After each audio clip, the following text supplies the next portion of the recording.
Welcome to this new edition of FEPS Talks podcast. Ahead of International Women's Rights Day, we are going to discuss the new threats to gender equality that are emerging in this rapidly changing world. My name is Laeticia Thissen. I'm Senior FEPS Policy Analyst on Gender Equality, and I'm delighted to be your host today. In order to help us navigate these very challenging times for equality and women and human rights advocates, I'm delighted to be joined today by Asha Allen. Let me extend my very warm welcome to you. Thank you so much. It's wonderful to be here. Thank you for the invitation. So you are the Director and Secretary General of the Center for Democracy and Technology Europe, CDT, and you are part of the Online Expression and Civic Space team. You are, as part of this capacity, a renowned expert in digital rights, civic space, and online gender-based violence. So you've been at the forefront of policy advocacy efforts with the aim of making digital platform more accountable, inclusive and rights respective. Yes. Would you like to add anything to that before we start? That was amazing. Thank you so much for covering that. And you're right. We've been I've been working on these issues for many years now. And CDT, for those of you who don't know us, CDT International has been going for 30 years. So right at the very inception of this of the internet, and CDT Europe, we've been fully fledged now as an NGO since 2019. And so we've been at the forefront, particularly in the last mandate, working as a fundamental rights organization looking at tech policy. And we work on a variety of issues, online expression, as you mentioned, but issues of equity and data, security and surveillance. So it's really been a busy period for us, as you can imagine. And so moving to the first part of the conversation, analyzing and discussing a little bit the shrinking democratic spaces and risk to equality, we for sure are all aware that we are finding ourselves at a very critical moment. We've seen the return of Trump to the White House, the consolidation of far-right movements in Europe, but also beyond. And this has also come with a significant erosion of democratic norms. All of this is amplifying the attacks on reproductive rights, feminist movements, LGBTQ rights, and equality at large. And meanwhile, this has also emboldened and enabled major tech companies like Meta, X, Google, and so on to retreat from their commitments to diversity, equity, and inclusion policies, which is then eventually limiting access to information and further entrenching discrimination. So what are, in your view, the biggest risks that big tech poses to equality and civic participation? No, and it's really an important moment for us to take a step and look at what's happening. I think there's genuine, real concern about the geopolitical situation we find ourselves in right now. And we've been, raising the alarm. Civil society at large has been raising the alarm on the kind of backsliding when it comes to equality, and also what's happening in terms of a shrinking civic space, but also a more hostile space for civil society organizations. Interestingly, thinking in this context of International Women's Day week, the Institute for Gender Equality has been doing their fantastic work, of course, and doing their gender equality index every year. And we've slowly been seeing over the last decade how progress towards equality, true gender equity, let's say, has either been slowing or come to a stop. And I think we have to look at it in that broader context of we are now kind of at a culmination point, let's say, in where fears around kind of the rise of these movements and where we are right now are really real. So there's a real sense of concern, and I fully agree with you. The risks that we see to civic participation, right to access to information, free expression in the online spaces, they've been well documented for a long time. We're almost 10 years out from the Cambridge Analytica scandal, right? We've been looking at this for a really long time. Research has been doing amazing work documenting the real risks that these platform services and their products actually have towards society at large. And in the last EU mandate, we spent a lot of time assessing, debating, and finally regulating this space and trying to address that. And we have key legislations like the Digital Services Act, for example, but there's also things like the AI Act and other pieces. But in this particular context, we have regulation in place to try and address this. It tries to address illegal content, but at the same time tries to mandate due diligence obligations for these very large online platforms, recognizing the impact that their products and services have on society at large. And we can't forget that even prior to these EU legislations, there was a a requirement for these platforms to respect our human rights under the International Business and Human Rights Framework. So anything that we're asking these platforms is not new.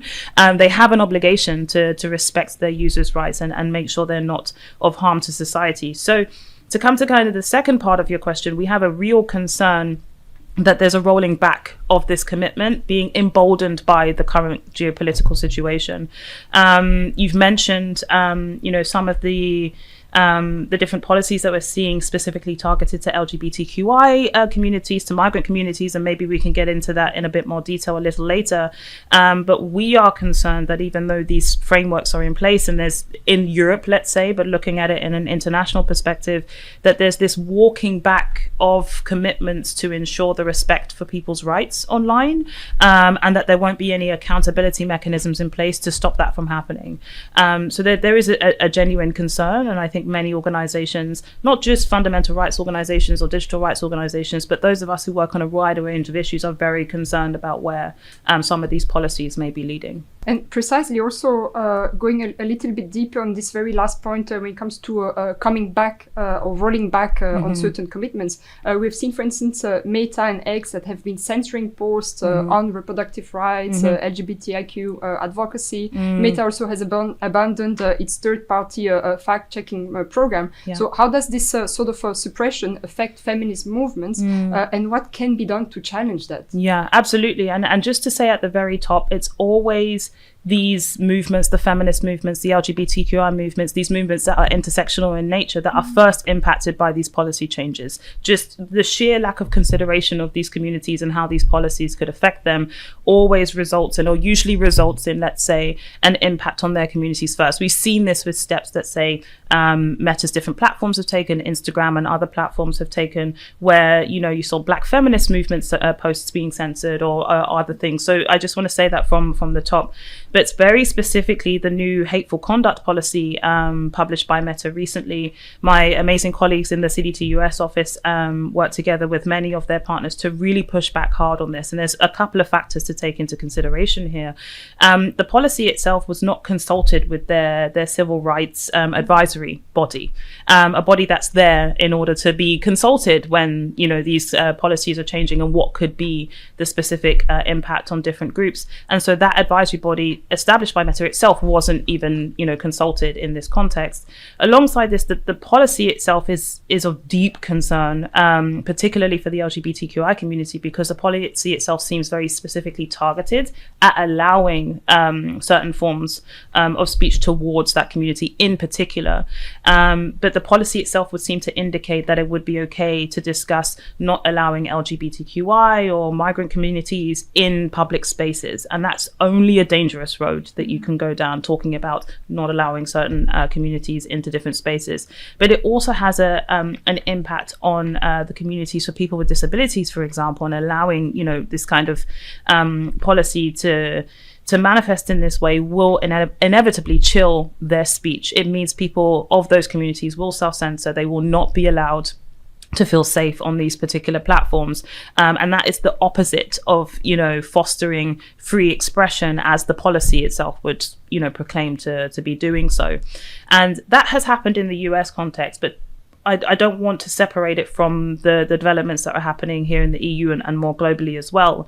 The policies on fact-checking and the hateful conduct policy have not been applied here in the EU. We have the Digital Services Act, and again, we can get into that in more detail. But that doesn't mean we aren't concerned about how platforms are complying with the Digital Services Act. We're still very early days, and there are a number of investigations and certain processes going on. But one example I can think of is that platforms would have had to, very large online platforms would have done a risk assessment, the first round of risk assessments at the end of last year. And from what we've been able to analyze quite early on is that they are unsubstantiated. We're not very enthused, let's say, or let's say there's not a lot of information in there that lets us understand that they have conducted a full risk assessments from a human rights perspective, and that the measures that they've put in place or removed will be adequate to kind of address the systemic risks that they're supposed to address. There has been virtually no consultation with civil society in these risk assessments. They've been very kind of tacit, but the conversation with impacted communities and like consistent engagement with civil society just wasn't there in this first round of risk assessments. So this doesn't fulfill us with a sense of, hope and faith that this is going to continue in a really kind of meaningful way that leads to real transparency and real accountability. So I think for civil society organizations who've been working on this for a long time, we're working very closely collaboratively, but the pressure is there to maintain that these, regulations are followed quite closely and lead to meaningful transparency and accountability, because our concern, of course, is for these communities and for them to be able to enjoy their right to free expression as well. Absolutely. And what you highlight here also says a lot about inclusivity and eventually the complete absence of consultation of the ones that are concerned by those platforms. And so this also perhaps relates back to other recent initiatives where we saw Google, for instance, rolling back on the DEI policies and initiatives, and it's quite also, it's not insignificant, for instance, that they scrapped important elements of the internal calendars, like Black History Month, the Pride Month, also further invisibilizing these communities, but also similarly limiting its diversity-based hiring targets and so on. So in your view also, what does this say about corporate accountability, and what does this signal for the broader fight for equality? Yeah, and I think in terms of what it signals is it's kind of part of this broader scale that we're seeing, broader movement we're seeing towards kind of pushing back on, let's say, inclusivity, but also kind of making sure that the rights and concerns of these groups are at the forefront of our policy discussions, as they always should be, because they're the most kind of acutely impacted by many of these aspects. And we're seeing very much of the same in the discourse politically, right, in terms of some of the conversations that are being had in regards to the prioritization of other aspects of policy over thinking about fundamental rights as a key focus. So I think more broadly speaking, it's very difficult for us to feel that we can advance progress in an environment that's becoming increasingly hostile from not only that kind of lack of corporate accountability perspective, but also from the political perspective as well. There doesn't seem to be as much enthusiasm, let's say, in this mandate so far from our decision makers to keep fundamental rights at the forefront. There seems to be a lot of different other priorities, and we're concerned that those rights will be deprioritized in that context. And so this lack of accountability will be allowed to slide, let's say. But it does speak to a wider concern. And so I think it's what civil society does now in terms of how we work together, how we come together to kind of push back on this, working more collaboratively in non-traditional ways, let's say, and learning from those who have been pushing this fight for a very long time. When it comes also to highlighting this pressing issue of accountability, in previous occasions also you have very much emphasized on the role of media. And so that is also playing an essential role in achieving gender justice, for instance. How can journalists and media organizations better report and counteract on online disinformation and harassment against women, for instance? Absolutely. And it's so important because I think that entire sector is experiencing such a major pushback on just the fundamental job that they do as civic space actors and kind of bringing the information and the stories and the truth to the wider public to foster kind of healthy civic debate. And in particular in this context, I think I've always been a proponent of this idea of when we talk about media pluralism and what that means and a diversity of media, we have to think about those who are bringing that to the forefront. And women journalists are on the receiving end of a disproportionate amount of online gender-based violence. I think all politically engaged women in the online space are disproportionately impacted, and CDT has done some amazing research in this area in particular. But women journalists, the International Center for Journalism has done some amazing research on this, led by some incredible researchers looking at how this has impacted women and how they want to get into the media sphere and what that means for them to be able to do their job. And if you imagine that the media sphere has shifted to the online space, and then the online space is not safe for women journalists to engage in. So what does that mean when you come back full circle in terms of media pluralism and participation and diversity? So you have to look at it in that holistic context, that if women are disproportionately experiencing, harassment and online gender-based violence online, and they're removing themselves, then we're moving towards a weaker kind of media environments that's from a diversity perspective, and then you look at it from that context. But very specifically, I think if you look at it more broadly, also Plan International have also done some fantastic research over the years, looking into how young women and girls are looking at this environment. And very sadly, we've been able to see that more young women and girls are now saying that they don't want to engage in, say, online debates. They wouldn't foster or go for careers that are more kind of politically engaged, journalism, things like this, because they just understand the sheer level of harassment that they may be subject to. And that is further adding to this pushback or drop in moving towards a real true gender equity, when you have a younger generation who is saying, I'm just not going to participate because it's not safe for me to participate. So it has just what I call this generational impact in terms of what that means. So it's really kind of concerning as you also see platforms moving towards this. We're removing fact checking, which a lot of journalist organizations would have done. Just to say at the forefront, fact checking is not censorship. It has never been censorship, and even Meta's own policies around that show that it didn't foster censorship. But it seems like the hostility that journalists are facing, women journalists in particular, from the online gender-based violence, from the diminishing of their work to lack of access. Again, you have to put it in that context of what's happening as we move towards gender equality, and how far are we actually rolling back. And on this also, perhaps beyond also this serious issue that this is posing to women in the public space when it comes to their own safety, you've also multiple times underlined the democratic participation dimension of that problematic. So how does the silencing of women and other marginalized groups erode this democratic participation? Yeah, and I think it's contextualizing democratic participation in where we are now, right? In terms of what that means in the modern context. A lot of our democratic debate is happening in the online space, whether this is on, social media platforms or other different platforms. A lot of this is happening in that context. And so if you imagine then, therefore, that, it's not a safe place for people to feel engaged from minoritized communities, broader communities as well, then that means they're not being able to enjoy their right to not only freedom of expression, but right to access of information, which is also deployed in the online space and around kind of democratic participation as well.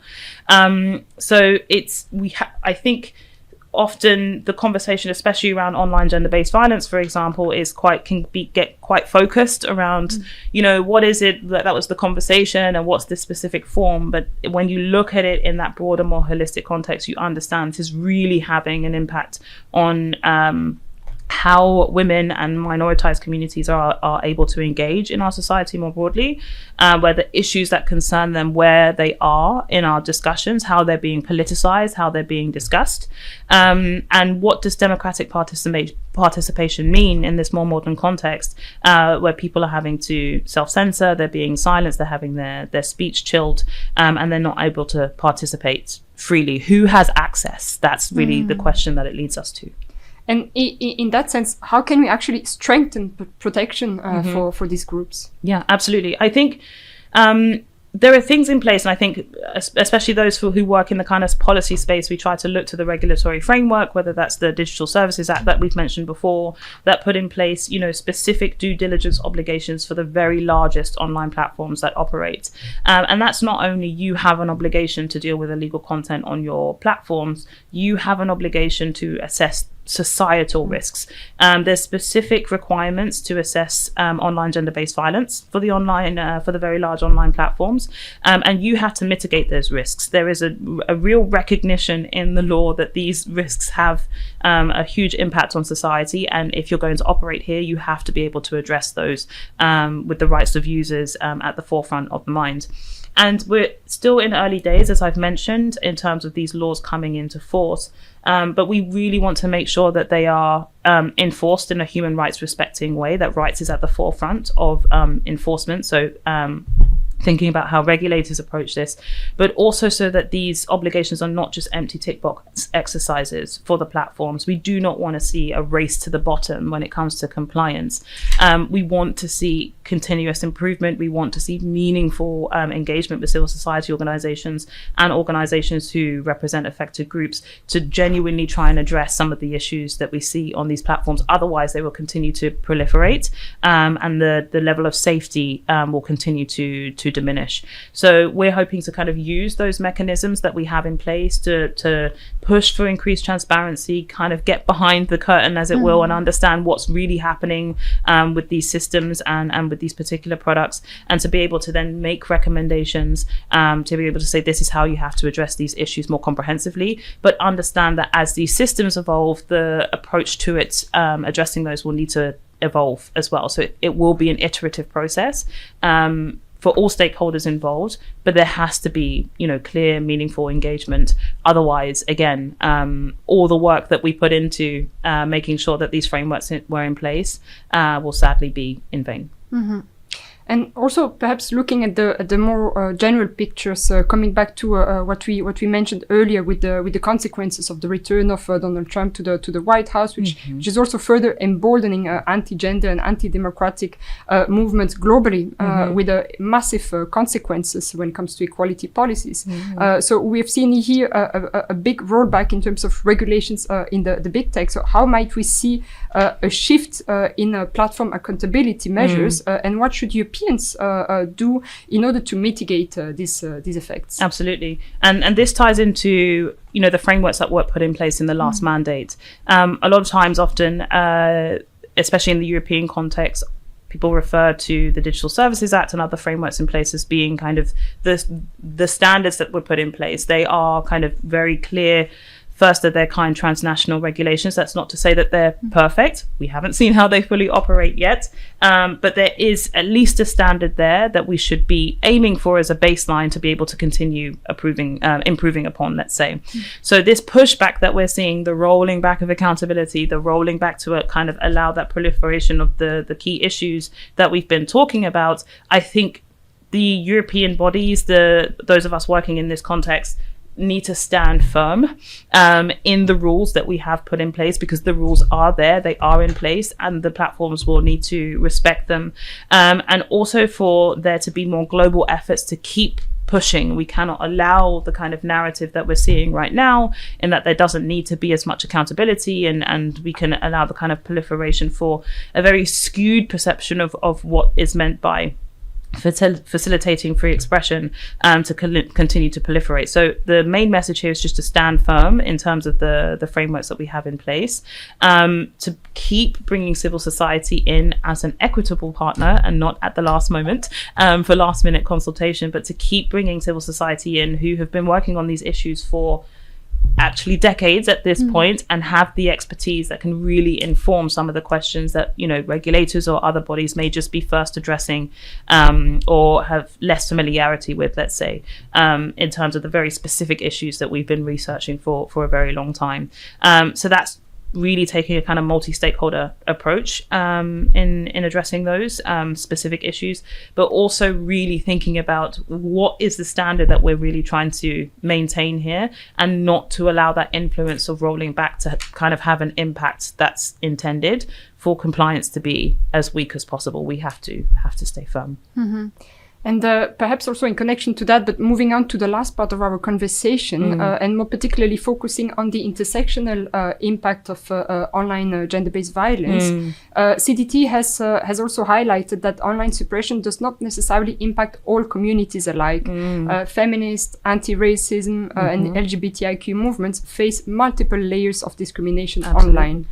So, who are the most? What are the most pressing intersectional impacts of these shifts? Yeah, and it's difficult to kind of pinpoint a very specific thing, because as you mentioned, those groups are inherently experiencing intersectional levels of discrimination.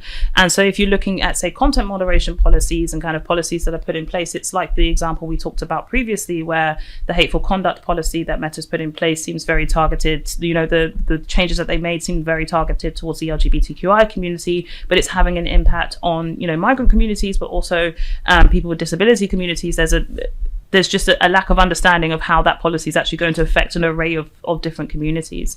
And so I think thinking about how to address that in itself is to use the intersectional methodology for assessment in itself, right? Understanding that we're not looking at a group in isolation, because those groups don't live their lives in isolation, right? You and I can talk along about what it means to be a woman or a woman of color or an LGBTQI woman, and so it's very multifaceted, but often you see policies are not even conceptualized in that way. So we've been pushing for this concept of using an intersectional methodology when assessing how policies have their impact, because our research has shown, particularly in the US where the research was conducted, that it was women of color who experienced disproportionately more online harassment than their white peers and counterparts, despite the fact that they, as women, also experienced a high level of online gender-based violence. So it's about the methodology you use to kind of do the policy development, but also to do the policy assessment. It's a cyclical process. One always should feed into the other. And so again, it's useful not to think about these issues in isolation, so that then the conversations happen in isolation. It really should be thought about in that way, of terms of who are the communities that might be most affected, how it might affect different communities, and who is not in the room helping us understand how it might affect their communities also as well. So when thinking about intersectional impacts, I always go back to what's the intersectional methodology that was used to kind of think about the policies that were put in place, or even assess them. If there wasn't one in the first place, you've got your answer as to why these are happening. But if you can start understanding and doing that and bringing that in from inception, then you're able to think about how policy impacts really and truly manifest. So in that sense also, what are the policy measures that should be prioritized in order to address these intersectional challenges? Yeah, absolutely. So it's just to use the risk assessments under the DSA as an example, the law is quite prescriptive in that it says, you should talk to affected communities, test kind of mitigation measures on affected communities. And there's been some amazing work done by civil society organizations to say, here's what an human rights impact assessment using an intersectional methodology looks like. That in itself is fantastic. That's a great starting point. And these very large online platforms have the resources to kind of engage that expertise to do those assessments properly. That is a first policy measure. You are not going to do a risk assessment unless you're using a methodology that allows you to assess how this is going to impact the different communities that use your platforms, and thinking about it from the context of also how important the online communities are to these communities who have been historically marginalized and historically discriminated against. The online space has been fantastic for curating, say, Black feminist movements and different movements. It's been a wonderful place for that. And so if you understand that if your policies are going to negatively impact on communities who really could use this space and have fostered solidarity and community and even legislative change, as we've seen with Me Too, for example, in these online spaces, it's fundamental that you're bringing in those expertise to do those, say, risk assessments from the beginning and understand how measures that you're putting in place to address things are useful. Just to give one more concrete example, when we were talking about Black feminist movements and the discussions that they were having on Instagram, for example, some policies that were put in place using keywords to say if this word is used and then this post can go down, not understanding how these words won't be used in that context of Black feminist discussion, thinking about things in that intersectional way. It meant that context was being taken down, and they had to have a whole process to understand why that policy was detrimental to those specific communities. So as a kind of accountability measure and a kind of content moderation and the due diligence obligations, I think they're using an intersectional methodology to assess the risks is a very clear policy that can be put in place, thinking about the very large online platforms.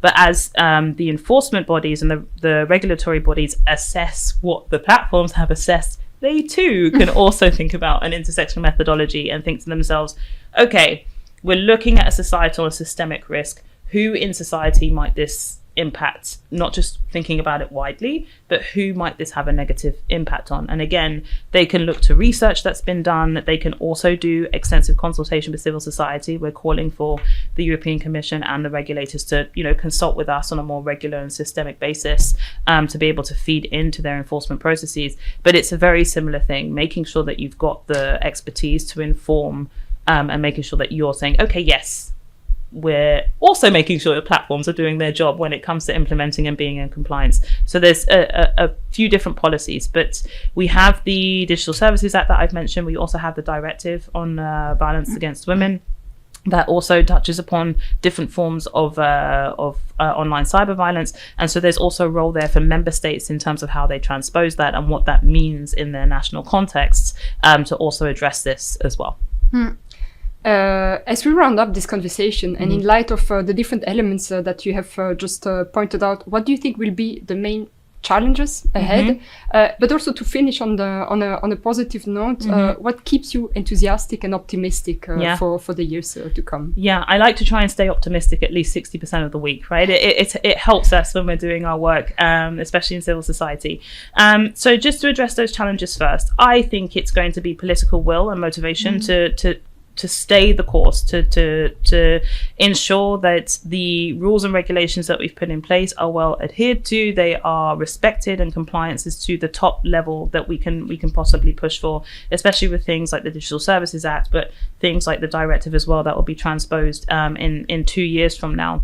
And I think that the geopolitical context, which has kind of been the overall frame for our conversation today, what we don't want to see is allowing that kind of political discourse to really influence, facilitating, allowing a rolling back for compliance to be weak, and for us to be, taking steps back from where we've come from recently. In terms of staying motivated, I think we have to also celebrate what we have been able to achieve, particularly in the last mandate. I've been working on these policy issues for a really long time, and seeing the Directive come through after 20 years of some advocacy from women's rights organizations, finally seeing the Digital Services Act, finalized, and there's like key due diligence obligations in there. We can celebrate the fact that these frameworks are in place. Everything always has space to be improved upon. Everything always has space to be monitored and watched to make sure that there's human rights enforcement and implementation. But we have these frameworks in place, and we can use them to the best of our ability as civil society, as activists, as advocates, to ensure that we are trying to really protect the communities that we've been advocating for this whole time. So progress has been made. That's kind of the message we've been talking about. Progress has been made. Let's keep moving forward. The geopolitical situation is difficult right now. But we can keep moving forward, even in that context. And so I think we can do that through solidarity, through collaboration, through care. Also, we should be caring for each other in this space, because it's difficult what we do. And I think caring for each other, working together, and fostering each other's different movements, knowing that we are not separate movements, we are all pushing for the same thing, an improvement to our society. I think thinking about that over your morning coffee is going to help. Thank you very much. I think that's precisely the type of enthusiastic thoughts that we need in the present time. So Asha, thank you so much. This has been such a critical and inspiring conversation. So thanks a lot for sharing your insights. Thank you so much. It was wonderful to speak with you. So as we mark International Women's Day, it's evident that we are at a critical and pivotal moment. The threats, as we have seen in today's conversation, to gender equality, democracy and civic space are intensifying. But we also have the power to resist and to fight back, applying feminist principles, as our guest today has just highlighted. And with this, I would like to finish this podcast with a quote from Audre Lorde, who herself who defines herself as a Black lesbian scholar, feminist, and mother and poet, and who famously quoted that in our world, divide and conquer must become define and empower. And so I think that very much reflects the need to be able to recenter ourselves on feminist principles like caring, collaboration, solidarity, in order to also make this world a better world. So thank you very much for tuning in to FEPS Talks. If you liked it, please share it, subscribe to our podcast, and let's keep fighting for a feminist future. Thank you very much.